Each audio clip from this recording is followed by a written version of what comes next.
तर मी त्या दिवशी सांगितलेलं की तुम्हाला चांगली रिॲक्शन मिळेल आणि समझने वाले को इशारा काफी आहे. त्याला माहिती आहे मला की माहीत पडलेलं आहे हे अकाउंट कोणाचं आहे म्हणून, आणि त्यांनी शहाणपणा केलेला आहे ते डिलीट करण्याचा. त्याच्यातच त्याची भलाई आहे. ते झाकली मूठ 1.25 लाखाची मग आम्ही पण ठेवू, नाही तर मग आम्ही पण उघड उद्या करू, बघू नये. आम्हाला मर्यादा पाळायच्या तेवढ्या पाळणार, पण एखादा करप्ट माणूस किंवा त्याच्या घरातला कोण जर आम्हाला जर हे शहाणपणा शिकवायला जाईल तर मग आम्ही पण माईक घेणार. चौकसभा आम्ही घेऊ शकतो आता इलेक्शन झालेत त्याच्यानंतर पण. याची नोंद घ्यावी. हर पल की खबर मुंबई न्यूज पर. आपणास कल्पनाच आहे, BMCचे इलेक्शन संपून खूप दिवस झालेले पण आहेत आणि काही लोकांनी जे नगरसेवक नवनिर्वाचित आहेत त्यांनी कामं पण सुरू केलेली आहेत. आपण बोलणार आहोत गोरेगावचे जे बहुचर्चित वार्ड झालेले होते, वार्ड 51. तिथे भाजपाचे गोरेगाव विधानसभाचे महामंत्री संदीप जाधव यांची चर्चा पण आपण ऐकलेलीच असेल. सध्या त्यांचा एक व्हिडिओ सोशल मीडियावर भरपूर प्रमाणात व्हायरल होतोय. ते म्हणजे कोयना वसाहत मध्ये झालेला एक नवीन शौचालय आहे. त्यांनी त्यांच्या पाठपुराव्यातून जे आमदार आहेत स्थानिक विद्याताई ठाकूर त्यांच्या आदेशानुसार जे काम झालेले आहे त्याची सध्या एक चर्चा होत आहे. पण त्या चर्चेत काय घमासान चालू आहे आपण त्या बाबतीत जाणून घेण्यासाठी आपल्यासोबत जुळलेले आहेत संदीप जाधव स्वतः. तर स्वागत आहे आपल्या मुंबई न्यूजमध्ये. सध्या आपला एक व्हिडिओ व्हायरल होतोय की आपल्या केलेल्या कामावर आपण जेव्हा व्हिडिओ अपलोड केला काही किंवा फोटोज आपण सोशल मीडियावर ॲक्टिव्हेट असतात आणि ते अपलोड केले तर आपल्याला कोणीतरी असे काय रिप्लाय दिले त्याच्यामुळे आपण तो व्हिडिओ बनवला. नाही, कसं आहे, सर्वप्रथम तर एखादं चांगलं कार्य जेव्हा होत असतं तेव्हा जे काही समाजकंटक असतात त्यांना ही कामं खूप होत असतात. समाजामध्ये जेव्हा चांगली कामं होत असतात. आमच्या गोरेगावच्या ज्या लोकप्रिय आमदार आहेत विद्याताई ठाकूर यांनी कोयना वसाहतमध्ये एक असं शौचालय बनवून दिलं की ज्याची आता चर्चा संपूर्ण वॉर्डमध्ये आहे. आणि ह्या कामाचा मी फक्त पाठपुरावा केला आणि तिकडच्या लोकांची ती मागणी होती, त्यांची पत्र, त्यांना अनुसरून मॅडमनी एक हे काम सुरू करून दिलं आणि त्याची एक पूर्तता करून दिलेली आहे. वचनपूर्ती करणाऱ्या मॅडम आहेत. म्हणजे आता संभाजीराजे मैदानाचं पण उद्घाटन आहे अजून बाकी. पण ह्या शौचालयाची एवढी चर्चा होते इथे वॉर्डमध्ये की अप्रतिम आणि खूप सुंदर असं एक शौचालय तिकडच्या नागरिकांना उपलब्ध करून दिलेलं आहे. तर त्या अनुषंगाने त्या दिवशी व्हिडिओ मॅडम येऊ नाही शकल्या कारण की महाराष्ट्राचे उपमुख्यमंत्री अजितदादा पवार ह्यांचं अकस्मात निधन झाल्यानंतर मॅडमने तो उद्घाटन समारंभ टाळला. पण लोकांना गैरसोयी होऊ नये म्हणून त्यांनी आम्हाला आदेश दिला की तुम्ही ते आटपून घ्या. आणि आम्ही त्या अनुषंगाने एक छोटेखानी प्रोग्राम केला आणि लोकांना उपलब्धता करून दिली आणि त्याचा एक व्हिडिओ आम्ही अपलोड केला होता FBला, इन्स्टाला. मॅडमने काम केलं आणि तिकडच्या तर त्यावेळी काही एक फेक अकाउंट होतं संजय नाईक नावाचं. तर ते आता ते डिलीट केलेलं आहे. तर त्या अकाउंटमधून किती मतं मिळाली वगैरे अशा सगळ्या वल्गना केल्या होत्या. तर त्याच्यावरती मी चांगलं उत्तर दिलेलं, पण हे पळकुटा निघाला तो. आणि ते कोण होतं ते आम्हाला पण माहिती आहे.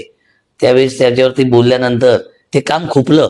म्हणजे जेव्हा एखादं चांगलं काम होतं तिकडच्या नागरिकांना कोण उपलब्ध करून देऊ शकले नाही ना, पण मॅडमनी केलं ते काम. तर ते मॅडमनी केलं काम त्याच्यानंतर ते सगळं बहुचर्चित झालं आणि त्याचा व्हिडिओ टाकल्यानंतर काही अशा लोकांना त्रास झाला जे समाजामध्ये अशी चांगली कामं नाही झाली पाहिजे अशा ज्यांच्या भावना असतात अशा लोकांच्या भावना दुखावल्या. आणि मग बोलतात ना त्यांना त्याच्यातून ह्या उद्विग्न भावना होत्या, त्याच्यातून त्यांनी केलं. जसं आपण आता बोललात की आपल्याला माहित आहे की तो अकाउंट कोणाचं होतं, आपल्याला क्लिअरिफिकेशन करायचं आहे का, म्हणजे ते कोण आहे त्याच्यावर काय तुम्हाला ऍक्शन घ्यायची का पुढे चालून, काय असा विचार केलेला आहे? नाही, ऍक्शन तर मी त्या दिवशी सांगितलेलं की तुम्हाला चांगली रिॲक्शन मिळेल आणि समझने वाले को इशारा काफी आहे. त्याला माहिती आहे मला की माहीत पडलेलं आहे हे अकाउंट कोणाचं आहे म्हणून, आणि त्यांनी शहाणपणा केलेला आहे ते डिलीट करण्याचा. त्याच्यातच त्याची भलाई आहे. आणि झाकली मूठ 1.25 लाखाची मग आम्ही पण ठेवू, नाही तर मग आम्ही पण उघड उद्या करू, बघू नये. आम्हाला मर्यादा पाळायच्या तेवढ्या पाळणार, पण एखादा करप्ट माणूस किंवा त्याच्या घरातला कोण जर आम्हाला जर हे शहाणपणा शिकवायला जाईल तर मग आम्ही पण माईक घेणार. चौकसभा आम्ही घेऊ शकतो आता इलेक्शन झालेत त्याच्यानंतर पण. याची नोंद घ्यावी. आज एक चांगलं काम झालेलं आहे त्या शौचालयाचं. तिथल्या लोकांच्या तुम्ही प्रतिक्रिया घ्या. मी तर बोलेन टक्केवारी न खाता कामं कशी होतात ते आमदार विद्याताई ठाकूर यांच्याकडनं बघायचं आणि घ्यायचं बघून. आपण जे एक टोला दिलेला आहे टक्केवारी न खाता, म्हणजे आपल्याला काय अशी खात्री होती का कोणी, म्हणजे याच्या अगोदर जे काम झालेले किंवा करतात लोक त्याच्यात कोणी टक्केवारी असं काढून घेतात? आता मला एक सांगा, मॅडमनी काय जादू तर केली नाही. मॅडमनी एक कंत्राटदार दिला, त्याला आम्हाला त्याच्या मागे लावायला लागलं आणि ते काम एवढं अप्रतिम झालं की आजपर्यंत कधी झालं नव्हतं. असं झालं म्हणजे ह्याचा अर्थ काय झाला, कुठेतरी पाणी मुरतच होतं ना. ही जी कामं होतात त्याच्यातूनच टक्केवारी खाऊन मिळून काही लोकांची घरं चालत असतात, समजलं ना. त्याच्यामुळे आम्ही तर हे उघड उघड बोलतो ना की हाय जे काम झाले त्याची वाहवा झाली पाहिजे. तर काम झाली ती वाहवा करायची सोडून ती राहिली बाजूला. किती मतं मिळाली काय मिळाली हे टोमणे लावायचे असे. कसं आहे बघा, मी पण भारतीय जनता पार्टीचाच कार्यकर्ता आहे. काही जण काहीतरी मुंगेरी लालचे स्वप्न बघत होते की संदीप जाधव भारतीय जनता पार्टीचा कसा कार्यकर्ता आहे आणि काय नाही. पण आमचे मुंबईचे अध्यक्ष अमित साटम साहेब यांच्यावर आमचा पूर्ण विश्वास आहे.